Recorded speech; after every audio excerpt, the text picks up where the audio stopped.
Thank you so much for joining us today, guys. As you know, we are at Black Tech Fest, and this is Europe's largest event of its kind, and it brings together black talent, allies, leading tech companies to network, discover, and also to connect. Where else in the world do you get all of this incredible talent in one room and for it to be so accessible? The main aim of today is to celebrate black culture, to innovate, to showcase underrepresented talent in technology, and more importantly, to encourage more people in the community to get into tech and to connect at events like this. We have another session underway, which is tomorrow's Tech Stack Today. I'm going to introduce you to our moderator, who is Tamika, and she is a lead software engineer at JPMorgan Chase. If you want to come onto the stage, Tamika, and just take a seat in the center here for me. And feel free to encourage our guests, give them a little round of applause as they come onto stage. It's always nice for a little warm welcome, isn't it, at these things? I'm sure this is quite different from the day job, isn't it? Just a little bit. Just a little bit.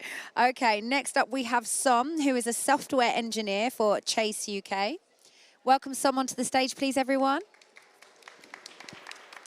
We have Karim, who is a VP cybersecurity expert at JPMorgan Chase. Welcome him onto the stage, please. We also have Demi. She is a senior associate software engineer at JPMorgan Chase. And finally, we have Ade, and he is the executive director at JPMorgan Chase. Please enjoy your session, and please stay put because we have way more coming for you today. My name's Shani Ryan, and I'm going to be hosting this stage for you today. Enjoy. Thank you, Shani. Thank you, Tamika. Okay. Can everyone hear me okay? Perfect. So good morning, everyone, and welcome to our panel discussion, Tomorrow's Tech Stack Today. I'm Tamika Kalule. I'm a lead software engineer at JPMorgan Chase, and I'll be moderating this session. I'm joined by my esteemed colleagues. I've got Karim, Ade, Som, and Demi, and they're going to do a deep dive into the key technologies, architectural decisions, and cross-functional collaborations that are driving our tech. But let's start with getting our panelists to introduce themselves. Karim? Yeah, good morning. So I'm Karim El-Maizi. I'm the VP of Cybersecurity at JPMorgan Chase. I'm currently heading a cybersecurity team called the Purple Team. That's me. Hi, my name is Ade Onigbanjo. I am an executive director at JPMorgan Chase. I am in charge of AI research engineering globally. And essentially what that means is we work with lots of different teams on AI projects across the world. Hi everyone, my name is Demi Shegan-Akintayo. I'm a software engineer at JP Morgan. I've been here for over 5 years now, and I started my career initially as a full stack engineer, but my experiences now are mainly in developing front-end solutions for the Chase mobile bank. Hello, I'm Som. I am a graduate software engineer sitting within the Chase division front-end team. Thank you. Okay, let's kick off. Karim, let's start with you. What are the current cyber threats that are facing the financial industry?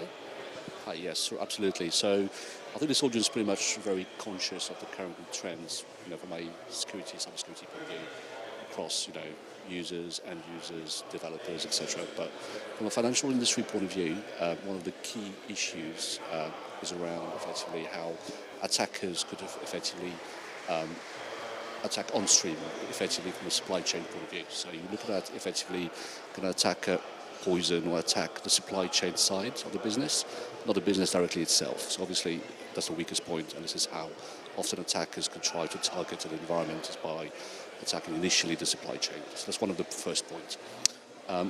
When they do that, they conduct various types of attacks. One of them is that you've probably heard a denial of service attack. A denial of service attack is when someone trying to effectively preventing access to the resources that are presented by the firm. So they try to effectively send lots of traffic, over the network, trying to, use compromised endpoints to target the environment by sending flooding of, data, effectively. The other attack is if they manage to get a foothold, is around what we call ransomware attacks. So assuming they got a foothold of an environment, they try to encrypt data, and by encrypting data, they then try to ransom the financial institution that they're targeting. So effectively, they try to get money out of them in exchange of the key that will allow to decrypt the data that has been compromised. Other attack vectors, very famous attack vectors, is social engineering. That's very much on the up these days. So effectively, they try to sense like phishing email, something called vishing, which is a new trend, where people try to call the victim and try to coerce them, if you want, trying to access resources, etc. So again, a very kind of human-driven attack vector, social engineering. And the last one is effectively, once they've got a foothold in the environment, is data exfiltration or data leaks. So if someone's an insider or malicious insider, can they take the data and take it out outside of the financial institution? This is a kind of summary, if you want, of the 4 or 5 main vectors the financial industry is facing these days when facing attackers. Thank you. And what are JPMorgan doing to address these threats? So obviously, JPMorgan is a huge financial institution, spends lots of resources, lots of financial time, lots of time trying to protect data of twofold. One of them is obviously to protect key critical systems within the firm, but also trying to make sure they can encourage business tech development in a kind of healthy kind of way. So kind of the first point we do effectively is around trying to protect data. How do we protect data? Is by making sure that the data is classified correctly, that we have various levels of classification, that we can go from sensitive data to highly confidential data vectors. So that's key to understand how information is classified first, and we try to protect it. The other part, which is very important, is how we engage with the business ecosystems. We have to make sure that people that work within the firm are aware of what cybersecurity means. So that means training, making sure they have like mandatory training, they're kind of up to scratch on the latest trends, they don't fall to phishing attacks, for example. And that's also done via mandatory training, regulatory drills, making sure people are kind of aware of what's going on from that point of view. So that's kind of the second point. Another point very important is architecture and engineering, and I think one of my colleagues will touch on that later on. Is how you kind of embed security from the beginning, not just downstream. You try to make sure that there's like a security development life cycle from the beginning. Developers are aware of security, make sure they kind of protect the code as they are kind of developing the application, as they are kind of rolling them out. That's a key thing. And the last point is around how you defend. Defense is very important. So obviously JPMorgan invests a lot of resources in something called security monitoring, which is like risk-driven, intelligence-led. So we have like around-clock type activity where we have teams that monitor the environment on a permanent basis, kind of react to attackers, analyze logs, and obviously try to react if something were to happen from a breach or attempt point of view. These will be the kind of the fifth dimension that we do. Thank you, Karim. Welcome. Speaking of complex challenges, Ade, how do you approach cross-functional collaboration when introducing new technologies? Thanks, Temika. So within any organization, sort of any type of size, there are lots of different disciplines. You'd have like legal, compliance, finance, accounting, engineering. So it's very important that whatever you're doing, you find a way to do it in such a way that you can work across all the different groups.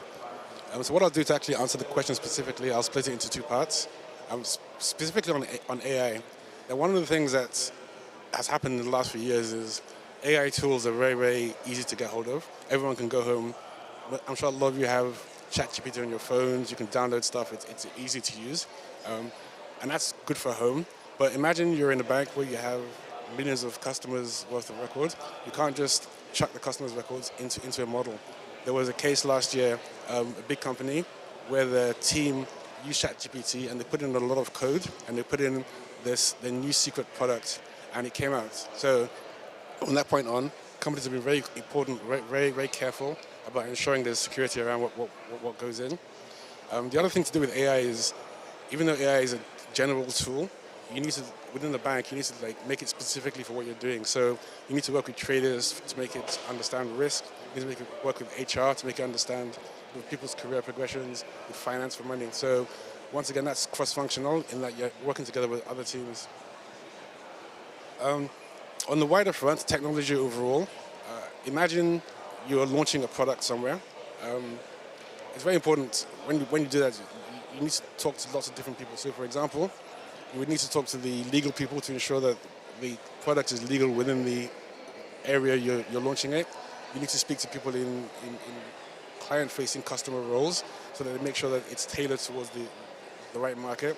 Then you need to talk to like trading to understand how it's traded, and then compliance, legal, and so on and so forth. So once again, lots of different groups, and the only way to make things work is to have technology such that everyone works together. It would be no use if you launched a product and then found out later on that it wasn't legal, or you spent a lot of time investing on things and then found out that in that country, clients don't like it. So cross-functional collaboration is really important across the board, and the way it really happens more than anything else is through having a technology architecture that everyone can understand. Thank you. And then I feel like the tech landscape has changed a lot. So looking ahead, can you tell us a bit about the architectural decisions that are going to shape JPMorgan's technology stack for the next 5 years? I mean, you're asking me to predict 5 years from now. Okay. So I guess in the grand scheme of the whole universe, 5 years isn't very much, right? But if you think about technology, let me take an example. So now, everyone's talking about ChatGPT, Gen AI, LLMs, those are the big things, right? If you wind back 5 years, how many people here had ever heard of any of those things? It's not just you guys, just nobody had heard of them. If 2 years ago you'd come to talk about LLMs, I told you to get lost. LLMs don't care, rubbish. Yeah? Changes. So the point within technology is we now live in a situation where things change so fast. I was at a talk the other day where someone was talking about AI techniques from 2018 as the old days. Back in the old days, we used to use bag of words, and now just 6 years ago, right? So the world has changed such that things change so fast, you've got to keep up the entire time.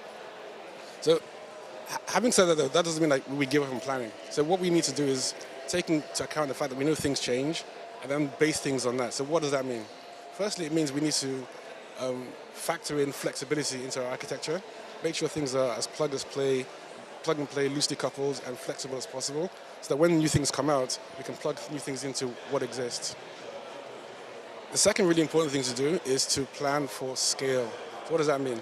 So if you have a huge company, you have vast volumes, or sometimes you have a company where you might, for example, be in sales, where you have a lot of volume at Christmas and Black Friday and quiet the rest of the year. So you need to have an architecture that you can actually, instead of buying tons and tons of computers that will cost you a vast amount of money the whole year round, have one where you can actually flex, scale back and forth, and that's where cloud computing comes in. So you need to look at your business strategy and align that to cloud computing as necessary. The third point is, actually, Kerry mentioned earlier on, is around security. Because everything is so interconnected on the internet, and there are people that are endlessly trying to attack computers.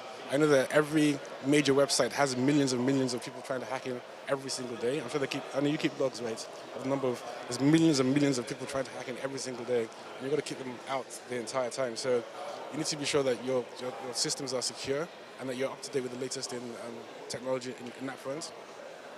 And then the other thing I'd like to say is, even though that's not really an architectural principle, really important that you have the right kind of people in your team, the right kind of engineers, curiosity, the right mindset, that like to work with other people and are interested in learning about the new things. Because one downside of being in a big organization is you tend to be very inward looking and you tend to forget what's going on the outside. So you need people that are really interested in meeting people, going out, talking to people. You need younger people that come up with new ideas and keep that going, because that's how you know what's coming up in the future. Thank you, Ade. It's almost like you knew what my next question was going to be. So with that said, I'm going to move over to this side of the couch. Sorry, I feel like I've been neglecting them. Demi, as a software engineer, as a fellow software engineer, how do your teams foster innovation when it comes to your tech stack? So speaking from a Chase perspective, we're a fully cloud-native digital bank that launched in the UK in 2021. So still a fairly new company within JPMorgan. And our technology platform was actually built from scratch. And this allows us to embrace some of the latest technologies and modern software practices to bring the best experience to our customers whilst also meeting our business needs. And as a bank to over 2 million customers now, it's essential to our users who are trusting us to manage and look after their money that we can bring them these new and exciting features that meet their banking needs, but whilst also demonstrating that the product that we're offering them is stable and reliable. So part of this involves consistently looking for new ways to enhance our developer experience so that they're able to build, operate, and secure our software with as little friction as possible. So we have dedicated DevX teams that are constantly scanning the market for the best tools, where they can then evaluate these through employee working groups and architecture council meetings, and then draw up a proof of concept and evaluate exactly how this can be incorporated into our tech stack. And another area where we're constantly trying to innovate is with our app release and the mobile app itself. So really thinking about how quickly can we build our app and how quickly can we go from build to release. So that involves using a technology architecture that is highly modular and loosely coupled. So the use of microservices simplifies the overall app architecture as the application continues to grow, and also reduces the conflicts and dependencies that often face between different teams when you're working on a central repository. So that considerably reduces the app build time and allows us to add more products onto the platform in a controlled and efficient way. And we also use an approach of rapid incremental releases, and that's where small pieces of code are pushed into production frequently. So we're currently able to roll out thousands of production releases a year. And we found that that's a great way to deliver these timely enhancements into customers' hands, whilst maintaining stability by allowing us to quickly debug or revert any changes where necessary. Sounds like there's a lot going on over in Chase.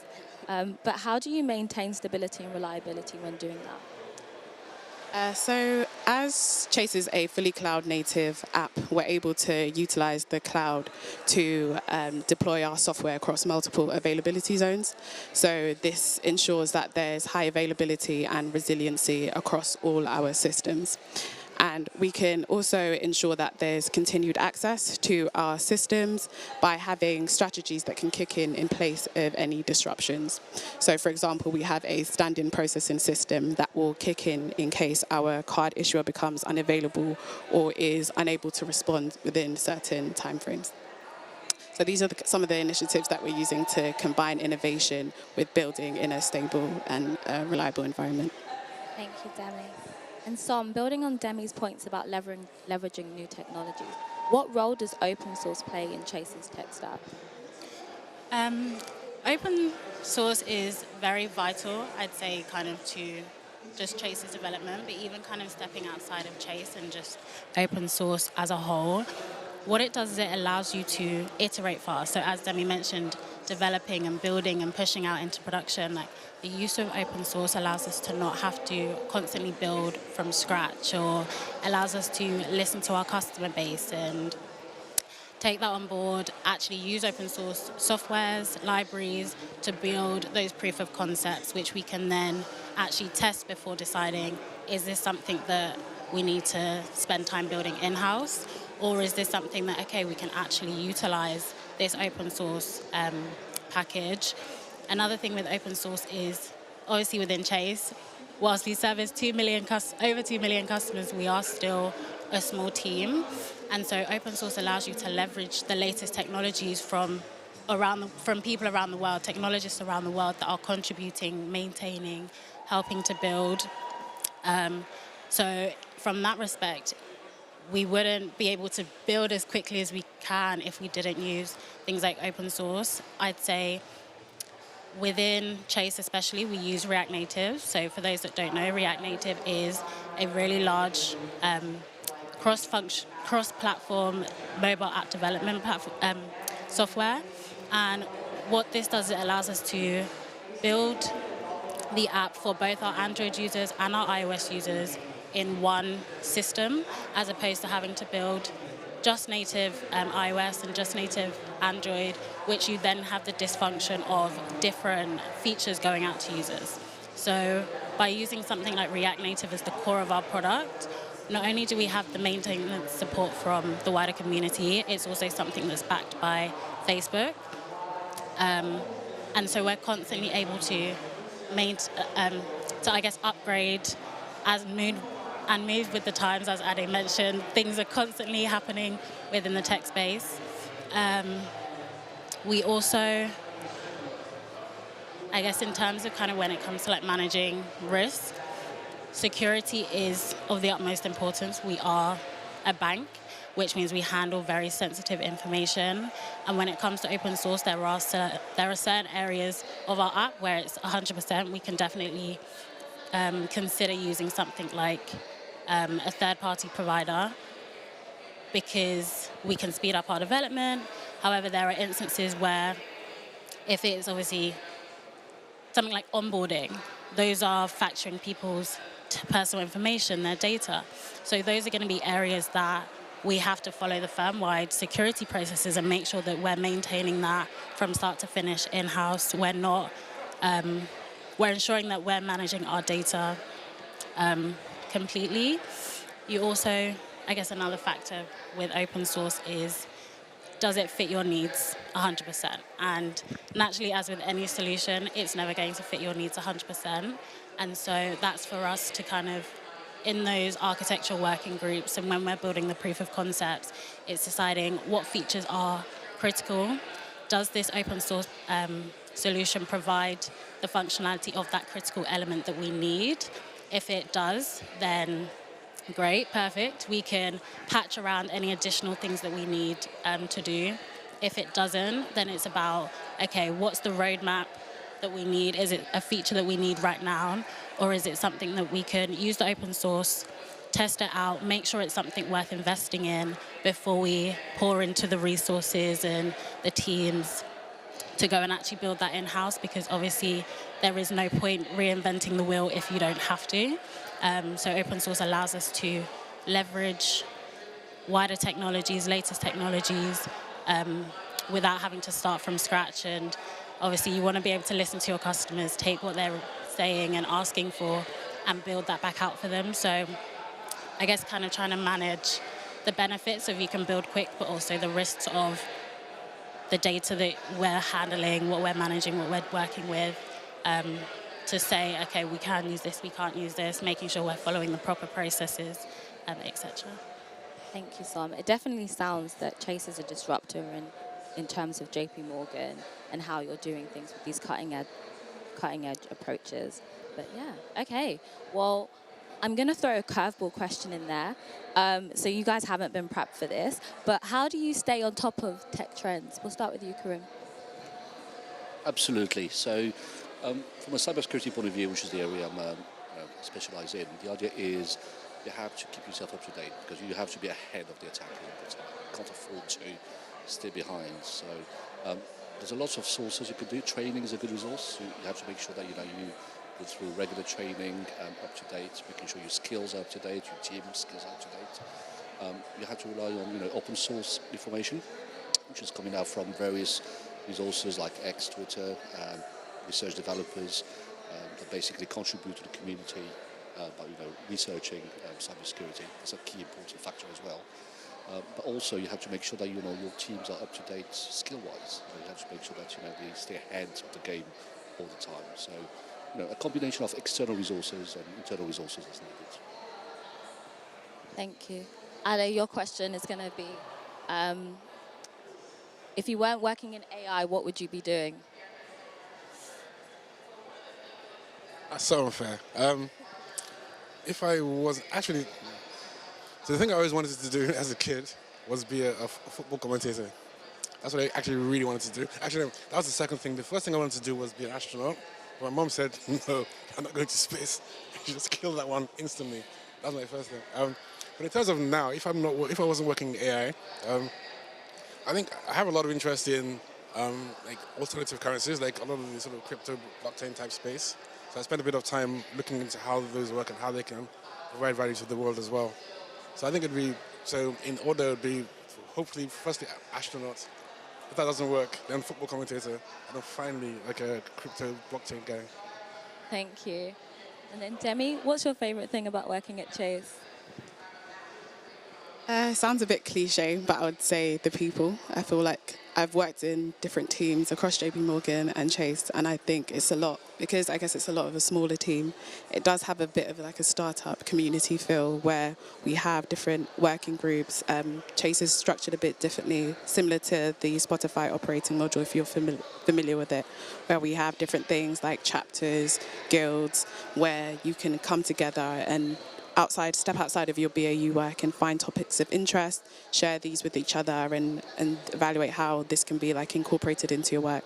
So yeah, I'd say the community at Chase is what I enjoy. Thanks. And then lastly, Som, can you tell us a little bit about DE&I at Chase? Yeah. And just the culture in general, because I know you have terms like be more dynamo. Yeah, so I think speaking kind of to what Demi said, like within Chase, like culture is such an important thing. Like it truly embodies the bring yourself to work element. So DE&I is something that I'm really passionate about and I really like to get involved in. And even just stepping outside of Chase, like JP Morgan as a whole does a lot of, whether it's internal events or external events that you can speak at, or like last week I got to speak with university students that were looking to get into tech, and it's something that I really value because they really stand on what they preach. You come into work and you see so many different faces, like faces that look like me, faces that look like so many different people, and you never feel like you have to hide yourself, and the events are authentic, like it's not a tick box exercise. So it is something that I really enjoy, really passionate about, and there is a space within it at Chase. Like we have BOLD, which is like a Black organization leadership development, and we have one specifically for within Chase, and we have events or like they'll hold talks or collaborations with other business resource groups within Chase or within JP Morgan as a whole, and it is something that's really nice to be a part of and get to meet new people, like even outside of your division. Thank you. And that brings us to the end of our session. So I want to thank our panelists for their valuable insights. I also want to say that if you like what you heard and you want to hear more, feel free to visit us at the JP Morgan booth. You can also check out our careers website to see our open roles. And thank you. Enjoy the rest of the event.